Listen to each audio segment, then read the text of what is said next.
Shalom, Assalamualaikum warahmatullahi wabarakatuh. Selamat pagi, salam sejahtera bagi kita semua.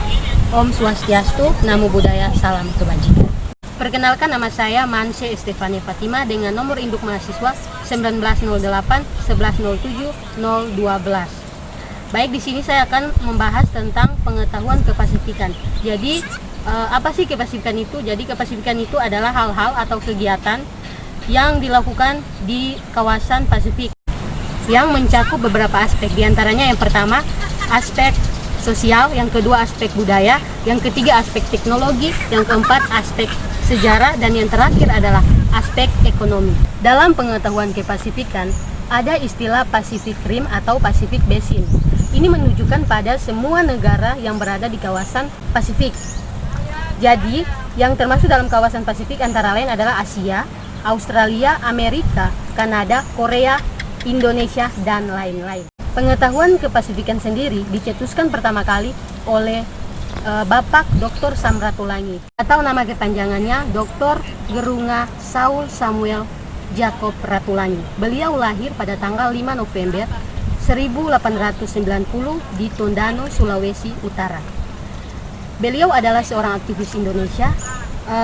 Dia juga dikenal sebagai tokoh dimensional dan sangat terkenal dengan filsafatnya si Tou Timou Tumou Tou, yang artinya manusia baru dapat dikatakan manusia jika dapat memanusiakan manusia lainnya. Beliau juga adalah seorang gubernur pertama di Pulau Sulawesi. Selanjutnya yang perlu kita bahas dalam pengetahuan kepasifikan ini adalah geopolitik, geoposisi, dan geostrategi suatu wilayah atau kawasan Pasifik, khususnya adalah Sulawesi Utara. Jadi sebelum kita masuk dalam Sulawesi Utara, kita harus tahu apa itu geopolitik, geoposisi, dan geostrategi. Jadi langsung saja, geopolitik adalah penggunaan unsur bumi untuk memperoleh kekuasaan atau letak suatu daerah atau letak geografisnya untuk menentukan suatu kebijakan. Itu pengertian dari geopolitik. Berikutnya geoposisi. Geoposisi adalah letak suatu wilayah dilihat berdasarkan keadaan permukaan bumi atau posisinya di muka bumi atau di bola bumi. Berikutnya geostrategi.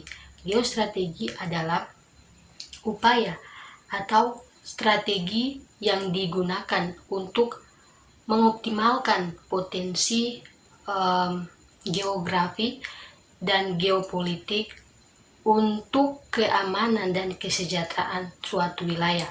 Ini menjadi cita-cita proklamasi dan tujuan nasional. Hampir 3/4 abad kemudian, pemikiran Samratulangi diangkat kembali oleh Sinyo Hari Sarundayang dalam disertasi yang berjudul Geostrategi Sulawesi Utara sebagai pintu gerbang Indonesia di kawasan Asia, atau studi mengenai pengembangan pemikiran Samratulangi tentang Indonesia di Pasifik dan peranan Sulawesi Utara. Baik, langsung saja kita masuk dalam geoposisi, geopolitik, dan geostrategi dari Sulawesi Utara. Jadi, Sulawesi Utara jika dilihat dari aspek geografisnya, Sulawesi Utara ini berpotensi sebagai pusat distribusi perdagangan, baik itu secara nasional, secara regional, maupun secara internasional. Hal ini karena sumber daya alamnya yang melimpah. Yang kedua adalah geopolitik dari Sulawesi Utara. Jika dilihat dari aspek geopolitiknya, Sulawesi Utara ini berada di bibir Samudra Pasifik yang menjadi pintu bagi Indonesia untuk menguasai dunia.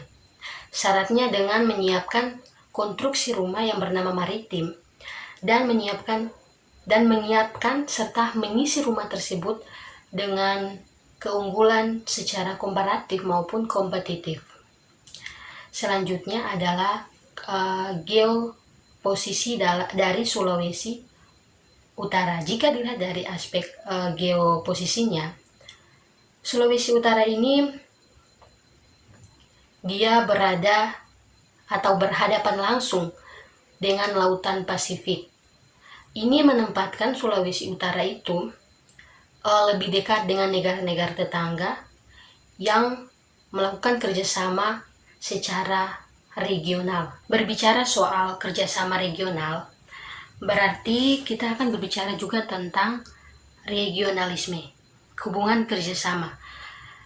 Regionalisme ini adalah sebuah paham atau istilah yang digunakan untuk menyebut suatu rasa identitas bersama dan tujuan bersama, diiringi dengan pembentukan dan penerapan lembaga-lembaga yang memiliki identitas tertentu di berbagai bidang. Di bidang yang pertama yaitu bidang sosial. Jadi lembaga yang berperan dalam bidang sosial adalah AMMSWD atau singkatannya atau ASEAN Minister Meeting on Social Welfare and Development atau singkatannya tadi AMMSWD. Nah, lembaga ini adalah lembaga yang berperan di bidang sosial. Lembaga ini merupakan sebuah forum kerjasama yang merupakan pertemuan antara menteri-menteri negara-negara ASEAN yang tujuannya untuk membahas tentang penanganan masalah-masalah kesejahteraan sosial. Dan untuk Indonesia sendiri, peranan Indonesia di kawasan Pasifik di bidang sosial adalah yang pertama, Indonesia membantu pencegahan narkotika dan penanggulangannya. Yang kedua, Indonesia memberikan bantuan kemanusiaan kepada negara-negara di kawasan Pasifik yang mengalami atau terkena konflik dan musibah atau bencana alam. Dan ketiga itu Indonesia turut serta dalam pemerataan kesejahteraan sosial dengan mengikuti kerjasama di bidang budaya. Jadi lembaga yang berperan di bidang budaya adalah Pacific Culture Forum atau PCF. Jadi lembaga ini adalah forum kerjasama yang dimana tujuannya itu memperkenalkan keunikan budaya dari tiap-tiap negara. Nah, sedangkan untuk Indonesia sendiri, peranannya di kawasan Pasifik di bidang budaya adalah yang pertama, Indonesia melakukan program pertukaran pelajar atau mahasiswa di luar negeri untuk lebih menguasai bahasa asing dan memperdalam pengetahuan dengan maksud untuk memperoleh sumber daya manusia yang berkualitas. Dan yang kedua itu Indonesia turut serta dalam temu karya pemuda ASEAN. Berikutnya itu di bidang ekonomi.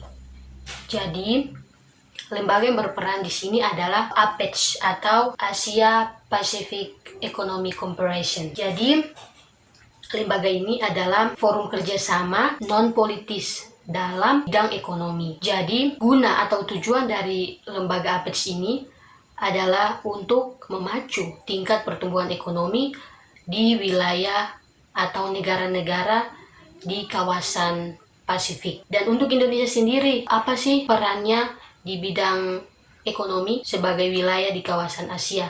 Nah, Indonesia ini turut kerjasama atau turut bergabung dalam MEA, dalam lembaga MEA atau Masyarakat Ekonomi ASEAN. Nah, sedangkan di Indonesia sendiri, lembaga MEA ini baru diresmikan pada Desember 2015. Jadi, hadirnya MEA adalah mewujudkan pertumbuhan seutuhnya, bukan hanya didasarkan pada kepentingan ekonomi,